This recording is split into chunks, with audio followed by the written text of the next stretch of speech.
C'était un engagement qu'on avait pris dans un document qu'on avait élaboré au début des années 2000 et qui s'appelait document d'objectifs pour la préservation du marais audomarois.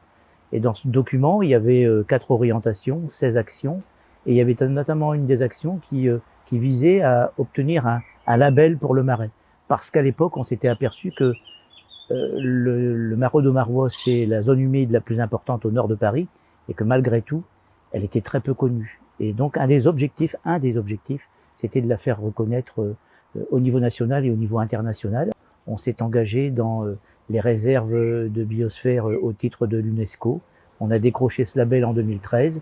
Et donc, on arrive ici à la période de renouvellement du label. Donc, c'est vraiment une belle satisfaction pour moi. Pour le parc naturel régional, cette reconnaissance et cette désignation UNESCO, c'est bien sûr un véritable coup de projecteur sur le travail du parc qui agit au service de la biodiversité, au service des habitants et au service de ce territoire exceptionnel, avec cette pépite du marais audomarois qui est terriblement reconnue au titre de ses réserves de biosphère, de ses enjeux de zones humides. Donc c'est vraiment, pour le parc naturel, j'ai envie de dire, une vraie reconnaissance sur le travail qui est fait au quotidien, aussi bien au service des habitants, au service de la biodiversité, au service des enjeux aussi, des aléas climatiques, et on sait toute l'importance des zones humides. Donc ce coup de projecteur, c'est aussi une vraie marque d'attractivité pour le territoire, de reconnaissance pour le parc, donc c'est vraiment une vraie plus-value.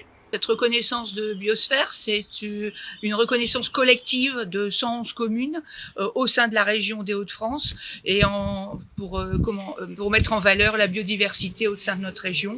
C'est une démarche collective entre les collectivités, les partenaires et voilà et surtout les communes, et c'est extrêmement important. Ce label vient s'ajouter déjà à tous les labels UNESCO du département, à la fois dans le cas du patrimoine naturel, mais aussi du patrimoine bâti.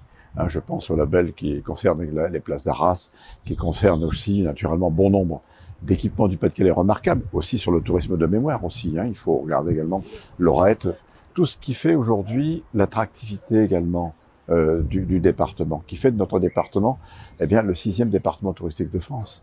Donc ces labels ont aussi un intérêt sur le plan économique. Elles le sont sur le plan historique, sur le plan du patrimoine naturel, mais le sont aussi, et ils le sont également pour naturellement le département du Pas-de-Calais, parce que c'est une façon de le valoriser et de faire en sorte que nous puissions être, encore une fois, de revendiquer le fait que nous soyons le 6e département touristique de France.